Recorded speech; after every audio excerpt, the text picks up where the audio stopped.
आज का टॉपिक है NPEGEL अर्थात national programme of education for girls at elementary level, जिसे हिंदी में प्राथमिक स्तरीय राष्ट्रीय बालिका योजना के नाम से जाना जाता है। यह योजना मुख्य रूप से मानव संसाधन विकास मंत्रालय की एक रिपोर्ट के आधार पर आई, जिसमें यह पाया गया कि बालिकाओं का नामांकन दर बालकों की अपेक्षा काफ़ी कम है। और इस रिपोर्ट में यह भी पाया गया कि अभिभावक बालिकाओं की शिक्षा को उतना महत्व नहीं देते जितना वो बालकों की शिक्षा हेतु देते हैं। अब कोई भी योजना आती है तो बात यह आती है कि आखिर ये योजना आई क्यों, क्या कारण रहे हैं इस योजना को लाने का। तो जैसा कि हम जानते हैं कि हमारे समाज में बालिकाओं की शिक्षा पे उतना जोर नहीं दिया जाता है जितना बालकों की शिक्षा पर दिया जाता है। तो इसी विसंगति को दूर करने हेतु यह योजना आई एवं इसके प्रमुख कार्यों में यह था कि बालिकाओं के नामांकन को बढ़ाना एवं नामांकन के साथ साथ इनमें ठहराव हो और वह बालिकाएं अपनी शिक्षा को पूर्ण करें। हम आगे चर्चा करते हैं कि NPEGEL का उद्देश्य क्या था। हम उसे बिंदुवार समझते हैं। पहला था कि लैंगिक जो भेद है उसको दूर करना एवं जो लैंगिक अंतराल है, जो गैप है, जेंडर गैप है, उसको कम करना, महिला साक्षरता को बढ़ाना, चयनित जो मॉडल क्लस्टर स्कूल हैं उनमें 100% नामांकन ठहराव करना एवं गुणवत्ता युक्त शिक्षा की वृद्धि करना, ओपन स्कूल के माध्यम से उच्च प्राथमिक स्तरीय शिक्षा को बढ़ावा देना एवं जो ड्रॉप आउट बच्चे हैं उन्हें पुनर्नामांकित करना या जो बच्चे स्कूल को बिल्कुल छोड़ चुके हैं उनको अनौपचारिक शिक्षा के माध्यम से शिक्षित करना एवं गृह जैसे समर कैंप आदि के माध्यम से उन्हें शिक्षित करना, छात्र छात्राओं को मूल्यांकन करना तथा उनमें जो भी कमजोर बच्चे हैं उन्हें पहचान करके रिमेडियल टीचिंग आदि के माध्यम से ज्ञान देना एवं बालिकाओं को उच्च प्राथमिक स्तर पर कार्य अनुभव शिक्षा प्रदान करना, अर्थात पढ़ाई के साथ साथ उन्हें कुछ ऐसे कार्य या प्रशिक्षण दिया जाए जिससे वो अपने जीवन को सुधार सके, जैसे कढ़ाई, बुनाई, पाक कला आदि। और जो मरीन बस्ती हैं आदि ऐसे क्षेत्रों में बालिकाओं के नामांकन हेतु विशेष अभियान के द्वारा नामांकन करना। हम बात करते हैं कि NPEGEL का क्षेत्र क्या था।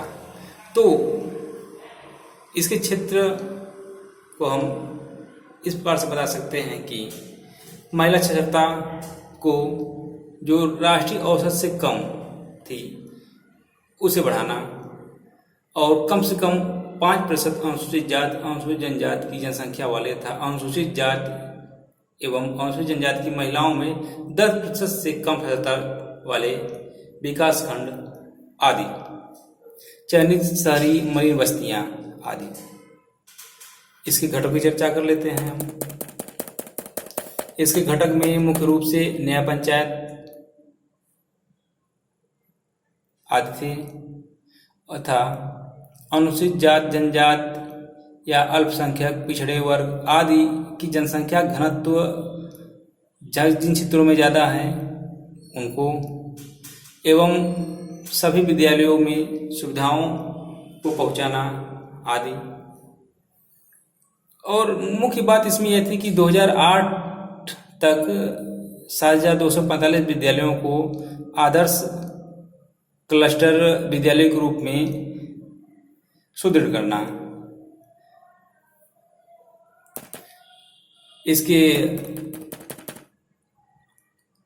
अन्य बिंदु पे हम चर्चा करते हैं, जिसमें प्रावधान किया गया था कि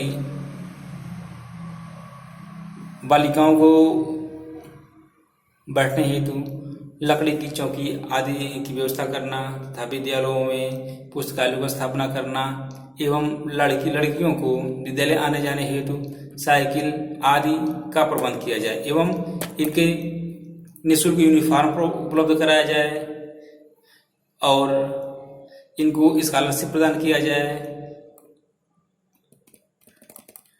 विद्यालयों में मल्टी एम्स क्लास बनाया जाए, रिमेडियल टीचिंग की व्यवस्था की जाए एवं सबसे मुख्य बात यह थी अध्यापकों के लिए इसमें कि अध्यापकों हेतु पुरस्कार आदि की व्यवस्था की गई थी। जो विद्यालय बढ़िया परफॉर्म करें उन विद्यालयों के अध्यापकों को पुरस्कृत किया जाए। इस प्रकार हम पाते हैं कि ये जो कार्यक्रम NPEGEL था यह मुख्य रूप से बालिकाओं की शिक्षा हेतु लाया गया एवं इसी के साथ साथ विद्यालयों के उन्मुखीकरण हेतु भी कार्य किया गया।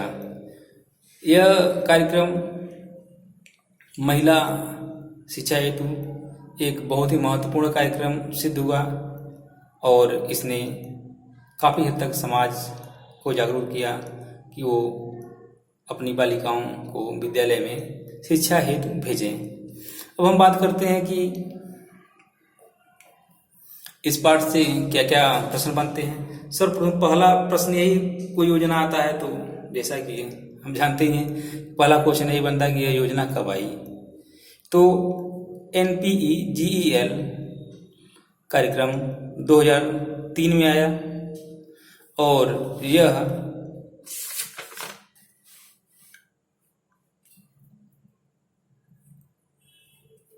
2007 तक